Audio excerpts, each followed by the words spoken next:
point out that the sun shines down its power to all the world and makes the wind blow strong as it will.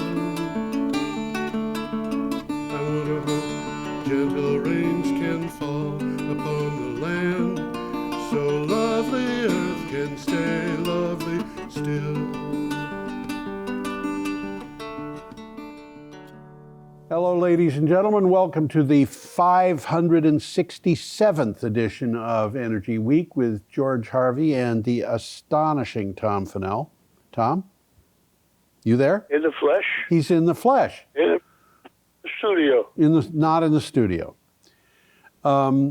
We are ostensibly recording this on the 4th of April. Actually, the studio was not really ready on the 4th of April because we had a snowstorm. So we're recording this on the 5th, but it's going to be the same. It's going to be the same content. Not going to make any difference. Nope. Okay.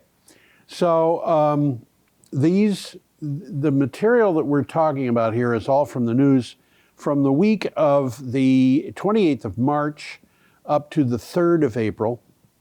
Which is from... The 28th, that's right.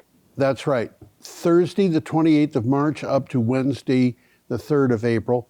And we're going to start out, this is all, I should say this, I do every week, but it should be said for anybody who's new and watching. This material comes from my blog, geoharvey.com, which is a news aggregation blog that puts together news on energy and climate change. It is geoharvey.com, Geoharvey, and you can go to that and you can find links to these articles, or you can find links at a website that is listed below for people watching on computers, or you can download a file that has all of the things that we're talking about. In either case, you get links to the original file. And right. We're ready to go, so let's start. Our first picture is a picture of wind turbines. We have a lot of pictures. We have a lot of pictures of wind turbines. Amazing. Amazing. This is from the South China Morning Post. That's correct. That's what I got. Which is, I believe, probably... Sounds like a newspaper. It does. It sounds like a Chinese newspaper, which is run, like most Chinese things, with the interest of the party ahead of everything else.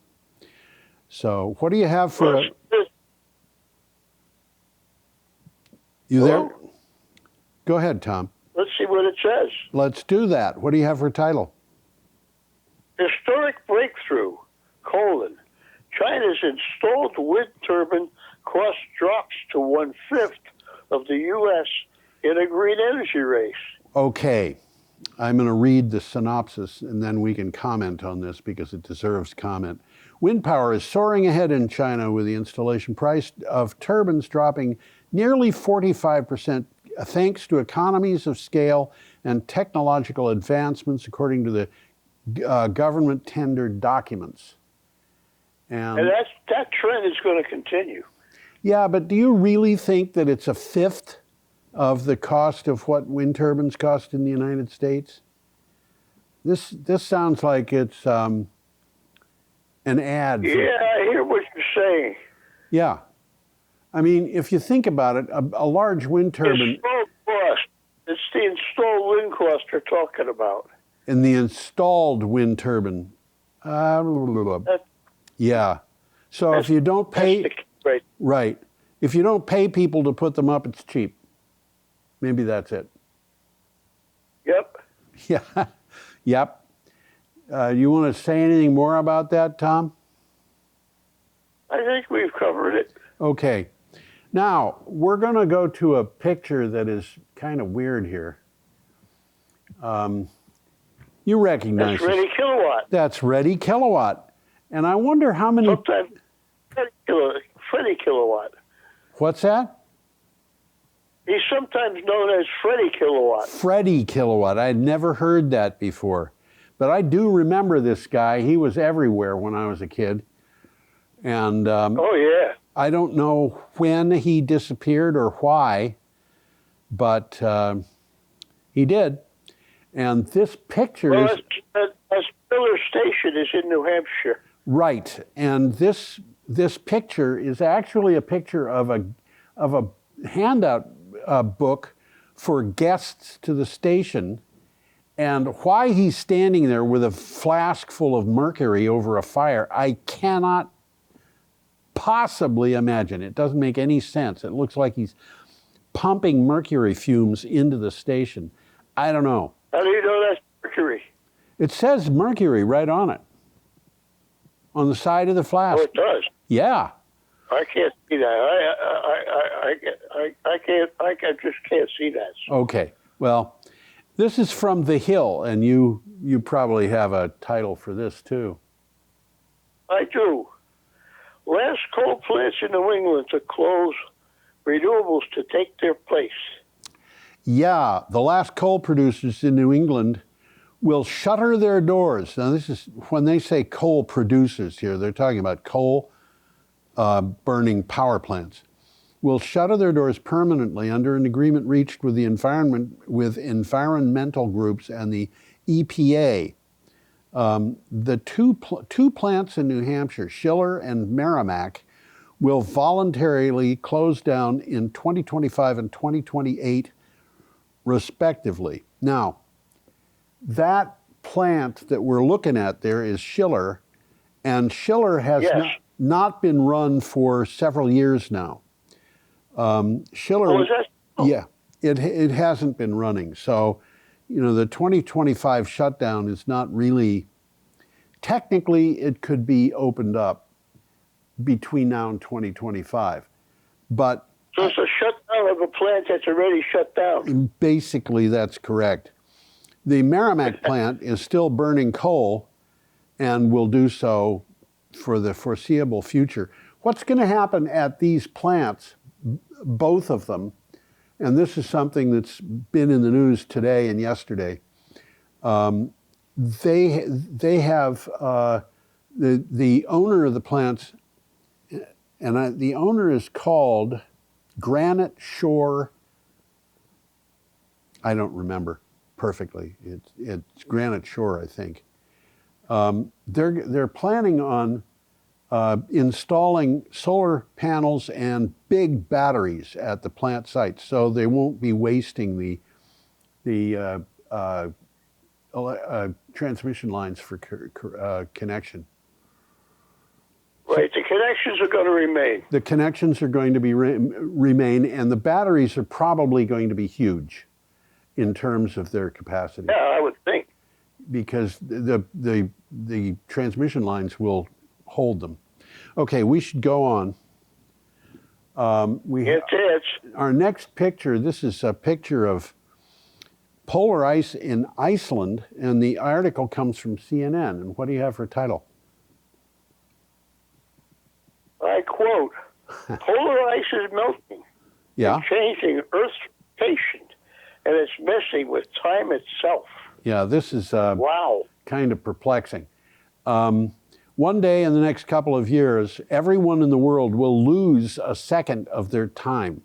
Exactly when that will happen is being influenced by humans, according to a study, as melting polar ice alters the Earth's rotation and changes time itself. Now, we have seconds that are... That's true. It's not noticeable. Yes, we have seconds that get added every once in a while, or have had for a long time, and it's not exactly predictable when these seconds would be added. It's like a leap year, only it's a leap second. That's right. And there are funny things happening here with that result from the complexities of the Earth's rotation, with the core of the Earth and the shell of the Earth rotating at slightly different speeds. That stuff I don't understand. But the interesting thing here is that the rotation in the past has always added a second. This is the first time a second is being subtracted. So I think we're supposed to hold our breath for a second when that happens. I don't know. What do you think, Tom? Something like that. Something like that. Okay, we're up to Friday, March 29th, and we have a picture of a TOG T10X, which is an EV made in Turkey. In Turkey? And I didn't know they made Turkey. Who knew? You know, but this is from Clean Technica. As I quote, the EV revolution has passed a tipping point. Right. By the end of last year, sales of electric cars reached 5% or more of the new car market in 31 countries. The trajectory laid out by countries that had reached that point in the past shows that EVs can grow from 5% to 25% of new cars in under 4 years. This is according to Bloomberg. And I will point... It's the economics, stupid. That's right. And I will point out that there are countries where the sales of new cars, 90% or more of new car sales are sales of electric vehicles. The notable lead in that is Norway. So yes, that's where we are. So what they're saying is that the EVs have reached a tipping point, and that's, you know, where we're going from there. Okay, next picture. This is a Ro-Ro. You know what a Ro-Ro is? A picture of a ship. Of a what? It's a ship. Yeah, it's a type of ship called a Ro-Ro. Roll on, roll off. That's right, roll on, roll off. So it's R-O, meaning roll on, and R-O, meaning roll off. And this article came from Clean Technica.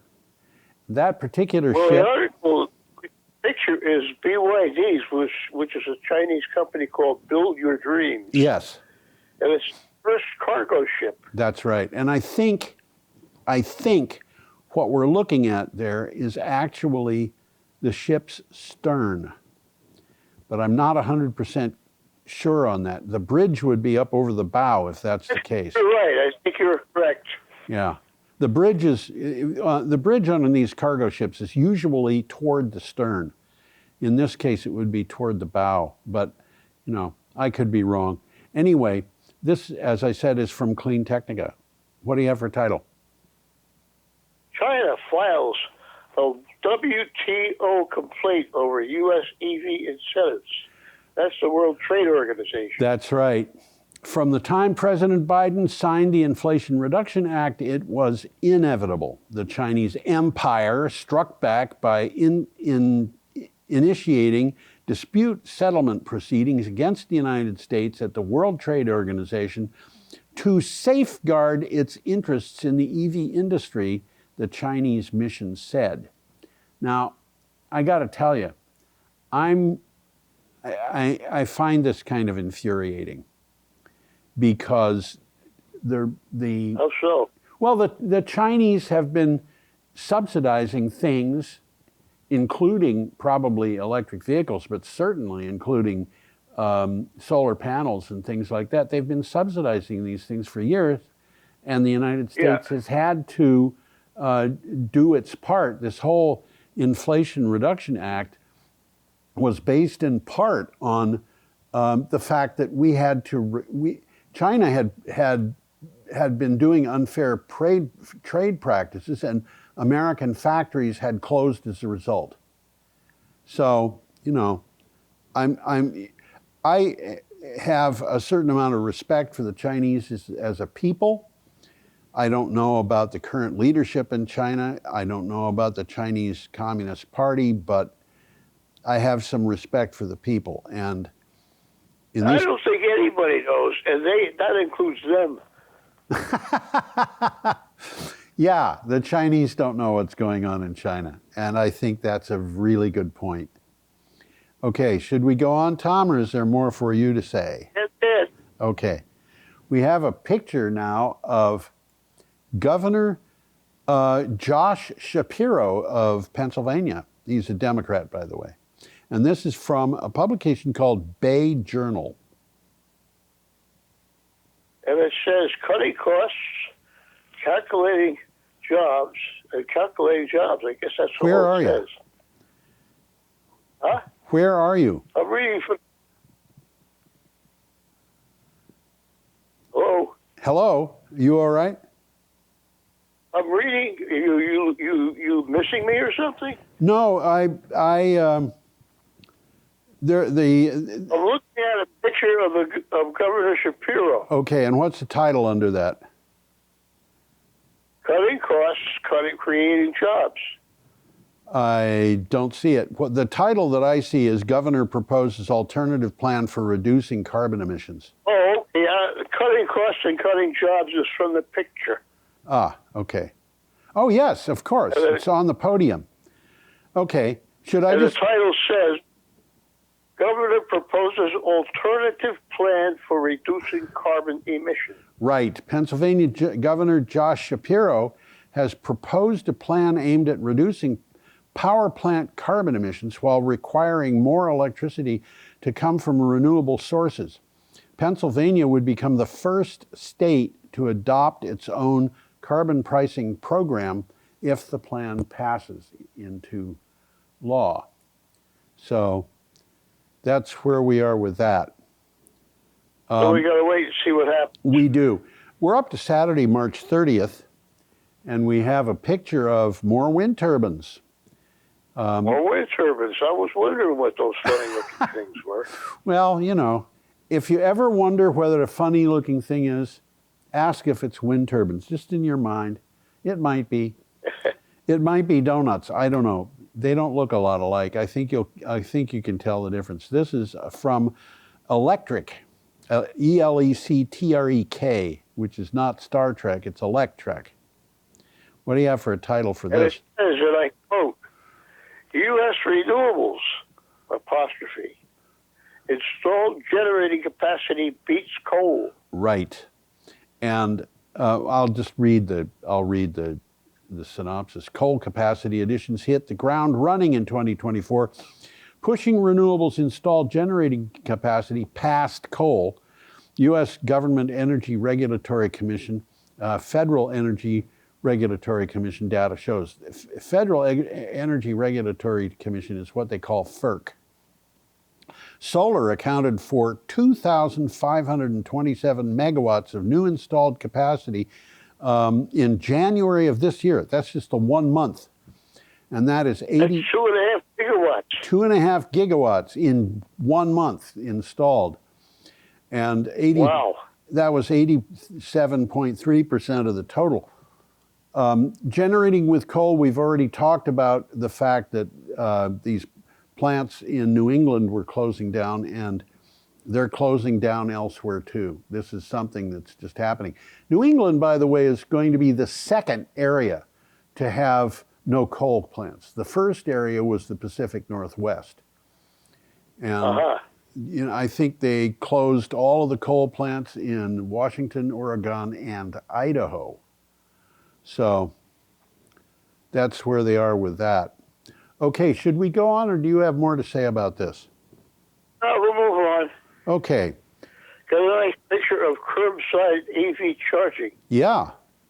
And this is from Clean Technica. And I quote, curbside EV charging in New York City is a huge success. Yeah. New York City has a goal of being net zero by 2050. Clearly, that's not going to happen with zillions of vehicles powered by infernal combustion engines on its roads. Yes, I did say infernal rather than internal, because that's what the article says. Curbside EV charging... Yes, it's infernal, huh? It does. Curbside EV charging may help. FLO, and I think I could call it Flow. I mean, I think they intend to have it called Flow. A Canadian company has run 100 curbside chargers in a pilot program since 2021. Now, what they're saying is that pilot program was a huge success, so they're ready to go on more of them. And so you can park on a street and charge it. That's right. Although one thing about these things is you can park there while you're charging. But if you've got Correct. an internal combustion machine car, you can't park there because you've got to be charging. Right. Okay? Right. Okay, our next item is from ABC News. That is American Broadcast Company. And we have a picture of a Scania truck, which really doesn't... It's an electric truck. Yeah, that's right. The truck really doesn't have much to do with the article aside from the fact that it's just an electric truck. What do you have for a title? EPA sets new emission standards for heavy-duty vehicles in an effort to fight climate change. Yeah. The EPA announced its new emission standards for heavy-duty vehicles. The agency claims the new emission standards will avoid 1 billion tons of greenhouse gas emissions by 2055. The standards will go into effect for vehicles being made in 2027 through 2032. That's when these standards go into effect. And the fact that they have that being drawn over a 5-year period indicates to me that, actually, the article says, I believe, that the standards will apply to more and more different classes of trucks with the passing of time during that time. So, you got anything on that, Tom, or should we just go on? We'll move along. Okay, we're coming up to Sunday, 31st. That's right, and we have more wind turbines. Boy, these things are just all over the place, aren't they? They really are. This is from Yahoo. This comes from Yahoo News in the UK. Yes, that's correct. What do you have for a title? Significant renewable energy gains in 2023 put global goal within reach. What do you think of that? The world added 50% more renewable energy in 2023 than in 2022, putting the global goal of tripling clean energy in the next 6 years within reach, experts have said. The IEA, that is the International Energy Agency, which is a UN organization, made the announcement after analysis of current policies and market developments. This is pretty good news, I think. What do you think, Tom? I think so. Yeah. So it's the economics. Yeah, it's the economics, but some of this is because of Russia invading the Ukraine and everybody else in Europe being extremely upset, for which I don't blame them in the slightest. Yeah. Okay. No, not at all. Nobody really knows what's going on. Well, the Russians... They got to get this guy out of the way. Putin? I don't think he knows what's going on. Well, one of the things that bothers me about that thing that's going on in the Ukraine is that Putin, and to a greater extent, Dmitry Medvedev, and I forget what his position is, but he's one of 3 people who are basically running the show. And Medvedev basically every once in a while gets a little upset and he says, "What's the matter with you people? Don't you realize that we have nuclear weapons?" Which is a threat to start a nuclear war over Ukraine. And certainly sounds like it to me. Yeah, and how he could, the idea of threatening a nuclear war, I think, is just insane. So I have to say that I think the leadership of Russia is insane. But that's what they're doing. So, okay. Now we're back to wind turbines. You want to see wind turbines, Tom? That picture is of the Platte River. Yeah. For the Platte River wind turbine. Yeah. There's a whole bunch of them in that picture. There's a bunch of wind turbines in the Platte River Power Authority, which, by the way, when I think of the Platte River, I think of a river that runs through Nebraska. And in fact, it goes a little past Nebraska into Colorado, and it's a river that in Colorado, as I recall, is north of Denver. But this Platte River Power Authority is the picture here, I believe, and I could be wrong, is in Colorado, north of Denver. So, what do you have for a title? How Platte River Power Authority is accelerating its energy transition. Right. Community-owned Platte River Power Authority, and it says it right here, so you know, is a wholesale electricity provider in northern Colorado. It has a policy goal to decarbonize by 2030. It was the first... That's coming up pretty soon. It's coming up pretty soon. It was the first utility in the state to bring wind power online, and it plans to grow its wind power 7-fold by 2025. Now, Well, that's it. That's coming up pretty quick. like 8 months. And one of the things, you know, about wind power and solar power and batteries and stuff like that is that you can install it really, really fast. And I think that's what they're planning on doing. And another thing about wind and solar and batteries is that when they're installed, you know, the company that's responsible for the installation in terms of their buying the installation, hiring somebody to do it, the people who are responsible for that installation want to know in advance how much it's going to cost, and and when the job will be finished. And what I read is that these installations almost always come in at the price quoted, and they almost always come in. Sometimes they come in a little bit late, but almost always they come in on schedule, and sometimes they come in ahead of schedule. Now, this is opposed to nuclear plants. And, you know, a long time ago, I came to the conclusion that the nuclear industry has 3 different kinds of numbers. One is numbers that are accurate. And if a nuclear plant design says it's going to be a gigawatt of power, it's probably going to produce a gigawatt of power. The second kind of number is one that's off by a factor of 2 or more, and that applies to the cost of the plant and the time that it takes to build it. Usually those figures are off by 2 or 3 times.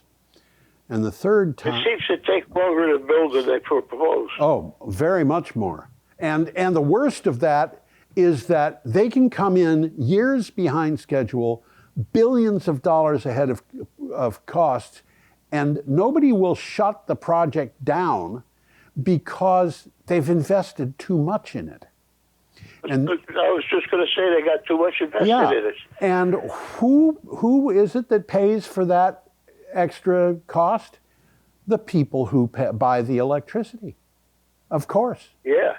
Because how is anybody going to stop them from being charged for the mismanagement, lack of foresight, whatever it is, of others? Then there's the third kind, and the third kind is those things that are off by an order of magnitude or more. And the one thing that I can cite there is safety analysis. The nuclear industry loves to talk about how safe it is and how thousands of people have been killed by coal, and they're correct about that. But if you look at the safety situation with nuclear power, it's, you know, how many people died at Chernobyl? Well, I had a nuclear power advocate tell me it was 17. And that was people, I think, who were killed by falling bricks and stuff like that. Then, you know, you have the standard nuclear industry thing where they talk about 85 people or something who had radiation poisoning put on their death certificates. And then you've got the World Health Organization saying, well, actually, it was more like something over 4,000. And then you've got the Wow. Torch report, which says, well, it was really over 20,000 or whatever. Maybe it was 12,000. I forget what that report says. And then you go through One other. more iteration, and it's going to be over 100,000. Well, there are anti-nuclear groups that say that it's over 100,000. But Wow. that is arguable. One thing is really not arguable, and that is we've had 25,000 reactor years, maybe, over a little over 20,000 in any event. And the initial safety analysis for nuclear plants said originally it was you can expect one meltdown in 10,000 reactor years. And that is said in such a way that people really didn't pay attention to it very well. That means that if you've got a plant which is going to be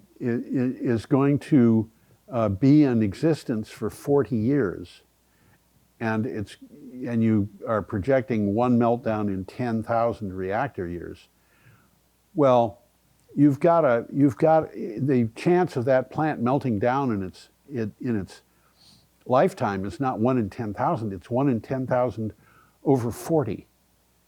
Okay? So it's more like 1 in 250. But what has happened is that in the 25,000 roughly reactor years, and by the way, that number of 10,000 reactor years has been increased as the newer and newer reactors were put online. We should have had one meltdown total. That's what we should have expected. But in the United States, we've had 3 Mile Island and Fermi 1, and I count the sodium reactor experiment because even though it had experiment in its name, it was selling electricity. So I'm counting anything that sells electricity, which means I don't count nuclear submarine sinking and, tests going bad. But 3 in the United States. Chernobyl that we know of in the Soviet Union, I don't know what others might have melted down in the Soviet Union, but there might have been some. We've got 3 more at Fukushima Daiichi. Then there were 2 at Saint-Laurent in France. And then there was Jaslevska Bohunice in Czechoslovakia, and Chapel Cross in Scotland. So that's 11. And maybe there was one at Greifswald in East Germany. I've been told that wasn't, but I'm not sure that I believe it. And, there may have been others, I don't know, but that means that we've had 11 at least meltdowns when we should have had 1. And that is off by an order of magnitude. We should get going again, Tom. Yeah. We have a What'd you picture. say? We should get going again. I think we should, yeah. We have a picture of the now we were at the Platte River. This is the Allegheny River Lock and Dam 2, and this is from Clean Technica. And that doesn't look like a dam to me. It looks like a weir. You know what a weir is? I think right. What? I think you're right. So you know what a weir is. I should explain it so people understand. A weir is like a dam, but it's low. And the water just flows over the top, and it is low enough that fish can actually swim against the flow of water. And that is what that looks like to me. I could be wrong. I think so. Yeah. Anyway, this is from Clean Technica. What do you have for a title? The real value of electrifying non-powered dams. Right. Some non-power dams are suitable for conversion to generate power, but few have been converted in the last 20 years due to the complexity and concerns about economics. Got news for you. It's not just economics, it's policy. Researchers at Pacific Northwest National Laboratory developed a way to calculate the economic value of a converted non-powered dam. So, but there have been attempts to convert non-powered dams to power. And in fact, I forget what it was. It was not very far from here. There was a dam that was converted. It was a few years ago, but it is almost a nightmare of policy, dealing with policy to get a non-powered dam converted. You have anything more on that, Tom?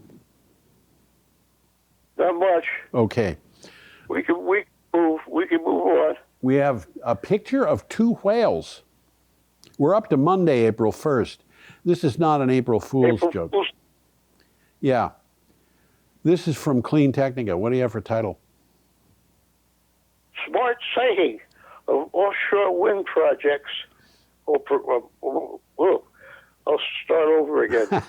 Smart sighting of offshore wind protects right whales in the Gulf of Maine. Yeah, the final wind energy area identified for potential offshore wind development in the Gulf of Maine is principally located away from the habitats of higher importance to endangered North Atlantic right whales.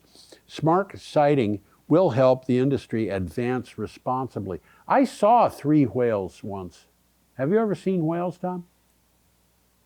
Yes.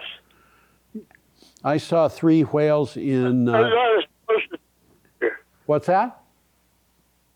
not as close as that picture, but I have seen whales. Yeah, I've seen them about that close, actually. I went with a friend on a whale watch in Cape Cod Bay. Okay, we have an item from Clean Technica. And, whoops, a picture of agrivoltaics.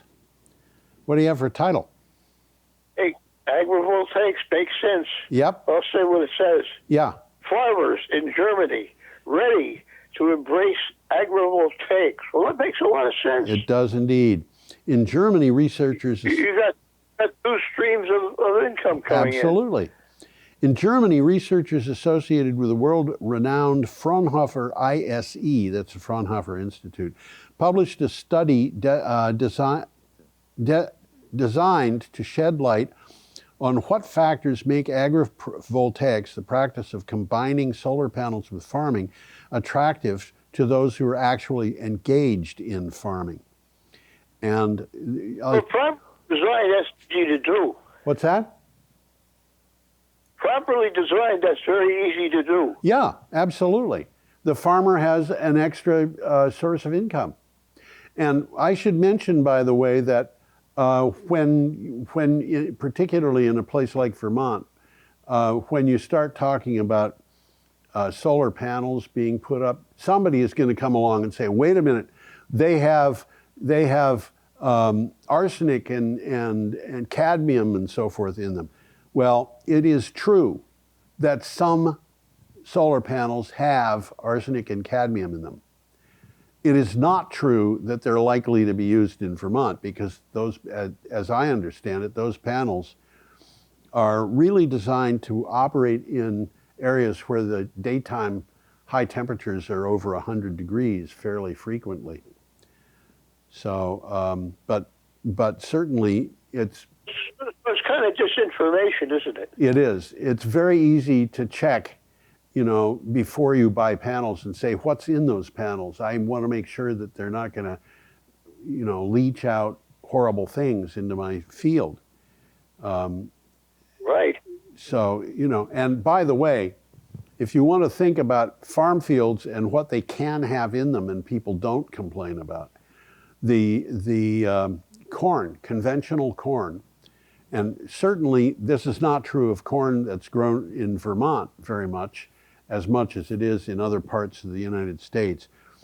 But a cornfield is basically a toxic waste dump because of all the stuff that's dumped on it. And this is true of cornfields where the corn is genetically modified so that you can put glyphosate on it and the corn will survive. And they put insecticides, fungicides, herbicides on those things, and a lot of that... All kinds, yes. And a lot of that leaches out into our rivers and so forth, and this is a horrible situation, and I just regard...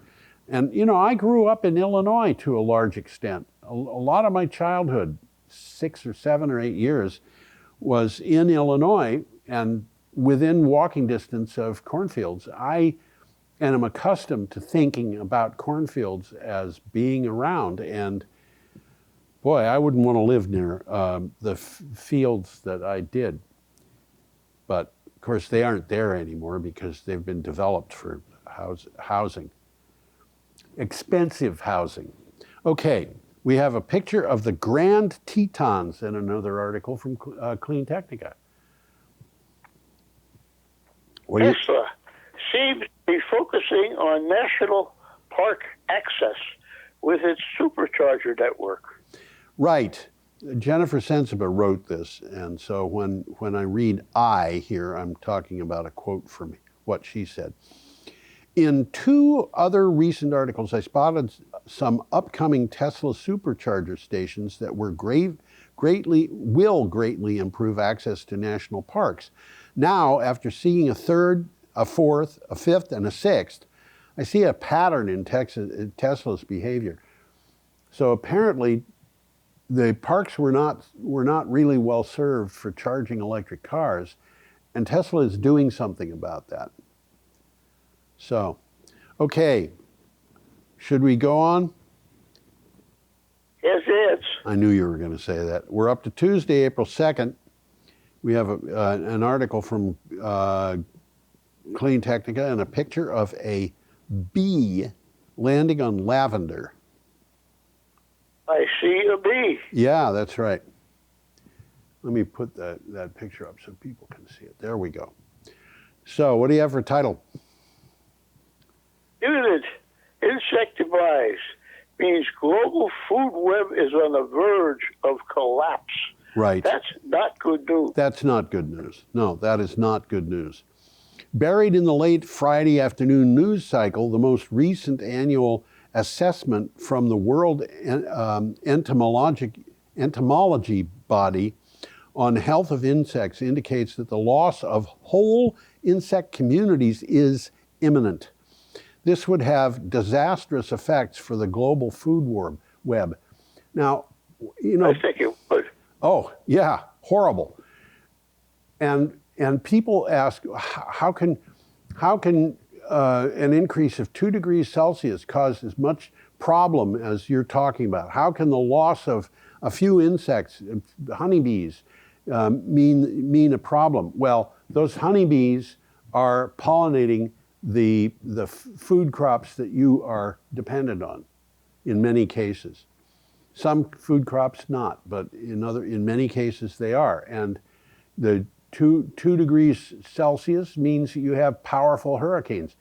This is something that you just can't say. That seems like it's not very much, because it can be very much. And by the way, yes, scientists have, well, I've seen the science behind the idea that human beings are causing climate change, and I have to tell you, I'm convinced.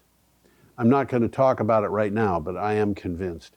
Okay, we have a picture of a fuel cell bus. You know, a person who's really interested in... It looks like to me. Yeah, a person who's really interested in finding out whether human beings are causing climate change could go online and look for human beings causing climate change as part of a web search combined with isotopes of carbon, because it is fairly clear. If you track that, you have to track it with your mind engaged, but yeah, it's pretty clear. Okay, this is another article from Clean Technica. What do you have for title? New Texas fuel cell gigafactory pours more cold water on clean power foes. Yeah, in Texas, public officials have been pulling out all the stops to obstruct clean energy investment, but the hits just keep coming. In the latest development, Ballard Power Systems is moving forward with plans to set up a 3 gigawatt fuel cell factory in Rockwell. When they talk about a 3 gigawatt factory, what they're talking about is a factory that will produce 3 gigawatts of fuel cells, or to put that another way, fuel cells capable in mass of producing 3 gigawatts of power. So this is a big factory. And these things are being, Yes. factories like that are going into Texas because the people who are running Texas want to have businesses there that can hire people. They have been trying to prevent those businesses from being renewable, and it happens that coal plants are not being built. I don't think any coal plants have been built in this country for 10 years probably. So there you have that. Should we go on? Yes, we can. Okay. Fooled you. What's that? I fooled you. You fooled me. You did indeed. Okay, we have a picture of the Jalhaput Dam, and I have to go find that. Which is in India. Yeah, that's going to be in India. And this article is from the Globe and Mail. Which is what, a London newspaper? I don't know. Actually, Globe and Mail, I think, might be Nigerian. These things are all over the place, and they have kind of overlapping names to a certain extent. What do you have for title? I quote, India hydropower output records steepest fall in nearly 4 decades. Right. India's Wow. hydroelectricity output fell at the steepest pace in the last 38 years over the year ending March 31st, a Reuters analysis of government data showed. Erratic rainfall and high demand caused further dependence on coal-fired power, a major water consumer. So the fact that they have not had enough water to power their hydroelectric dams means that they have to revert to the coal power to get the electricity. But the coal burning power plants consume a lot of water. So this is a problem. It's a not sustainable problem. So go on. Yep. Okay, we have the Adani Green Energy Wind Solar Plant, and we are up to Wednesday, April 3rd. This is from PV Magazine, India. And I quote, Adani Green Energy has over 10 gigawatts of renewable capacity operating. Right, and believe me, looking at the news in the last couple of days, I have no idea how many times I came across articles that talked about this event, but it might have been 50. Adani Green Energy Limited has reached an operating renewable energy portfolio of 10,934 megawatts. That is almost 11. Let's call it 11 gigawatts. Yeah, let's just call it 11 bigawatts, okay? How's that? The largest in India. Satisfies. What's that? That satisfies me. Okay. AGEL, that is Adani Green Energy Limited. Their operating renewable portfolio consists of 7,393 megawatts of solar power, 1,401 megawatts of wind power, and 2,140 megawatts of wind-solar hybrid capacity. Now, at some point, they're going to start really adding battery power into that, and when that happens, you're going to have huge amounts. Absolutely. Yeah. Okay. It makes a lot of sense. It makes perfect sense. Our next picture, I had to write a caption for this picture because I didn't like the caption that existed. And they talk about solar plus batteries, and I thought, well, I don't see any batteries in here, but there are horses, so I called it solar plus horses. Certainly are. This is a Voltaire picture, and this article is from PV Magazine International. And it says, and I quote, Portuguese utility says renewables covered 91% of demand in March. Yeah. Renewable energy covered 91% of Portugal's demand for electricity in March.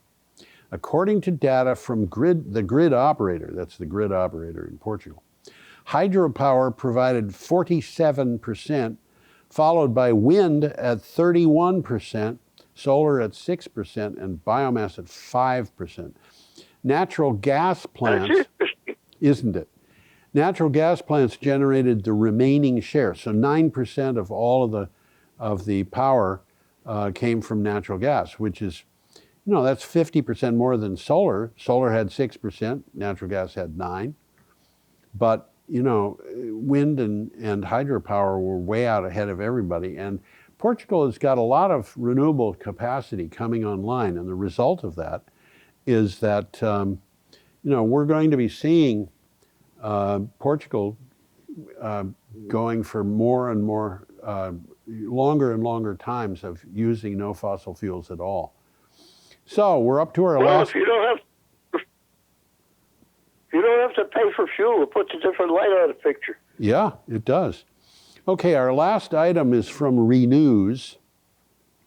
We have a picture of offshore wind turbines. Looks like that to me. Yeah. Not too far offshore, though.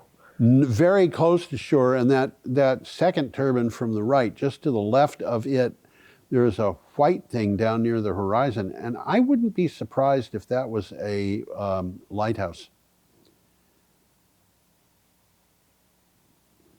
Anyway, this is... I see it. Yep, this is from Renews. So what do you have for title, Tom? U.S. gives a go-ahead for a 2.6 gigawatt New England wind. Yeah, the U.S. government announced it's a... 8. What's that, Tom? I said for 8. I said U.S. gives go-ahead for a 2.6 point New England wind. Yeah. Cancel that A. Okay. The U.S. government announced its approval of Avangrid's 2,600 megawatt New England offshore wind project. With the approval, the Department of the Interior has approved more than 10 gigawatts of capacity from offshore wind projects. It said this is enough to power nearly 4 million homes, which would probably be something on the order of 16 to 20 million people. There is... This is the way things are going. What's that? This is the way things are going. Yeah. Why pay for fuel when you don't have to? Yeah, I should comment on this a little bit. Last year, there were organizations, businesses that had won competitive bids to install large offshore wind projects that backed out, and in some cases, they forfeited many millions of dollars to be able to back out of producing those projects. And the reason why they backed out was because they were having problems getting the materials that they needed to build the wind farms, and certainly getting them at the prices that they had been planning on getting them at when they produced the bids, because of a combination of the availability of the components, the inflation, and things like that. So they were going to lose huge amounts of money if they tried to build the wind farms that they had bid on. And in some cases, the organizations just went ahead and built them because they already had them underway. But in other cases where they hadn't done that, they backed out. And what has happened is those wind projects were put up for bid over again. So in some cases, I think the same organizations that had won the bids to begin with were bidding into them at a higher price and winning the bids. And so the new bids accounted for the inflation that had taken place. And so we've been seeing these bids develop. And I think offshore wind in the United States has been set back by several months as a result of problems with inflation and I forget the term that's used, but the supply of components. Anyway, Tom, that is the last story for the week. So we have a final. Yeah. We have a final slide which just says have a justifiably delighted week. In other words, have a good time. And I usually say, y'all come back and see us now, you hear? Okay, I am waving goodbye. And Tom, I know when I say I'm waving goodbye, Tom does too, in his distant place. And the question is not whether he's waving. The question is the cat waving? I can't see the cat, so I don't know. So he might actually be waving, you know, as he's snickering because he knows you can't see him. Right? Yep. Okay. Tom, thank you very much. And to the... We had some interesting stories to tell today. There was one that was really not good, and there was some others that were really good, and we're just going to have to hope that the things turn out the way that they should. The whole thing... Well, the writing is on the wall. Why pay for fuel when you don't have to? Yeah.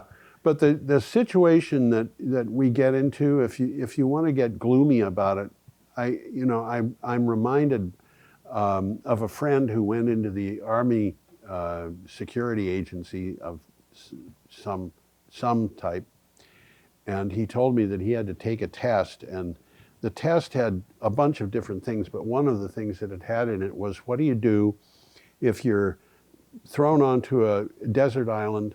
There's no vegetative life on it.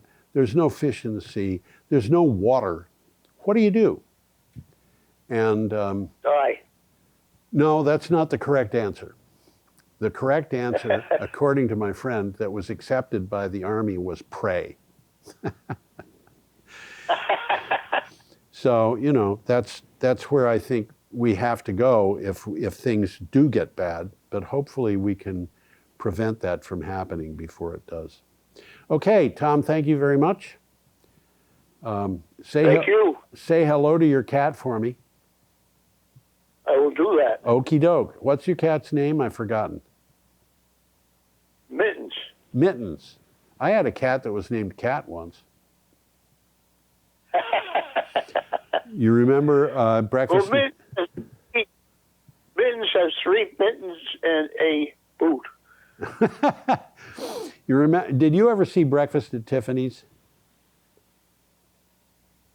Movie? I don't know if I did or not. Yeah, it was Audrey Hepburn. That was quite a while ago. It was. It was in the early to mid 1960s. There was a cat that was important in that movie, and the cat's name was Cat. So anyway, Cat, huh? That's right. Thank you very much, and I will talk with you next week. You never can tell. Bye-bye.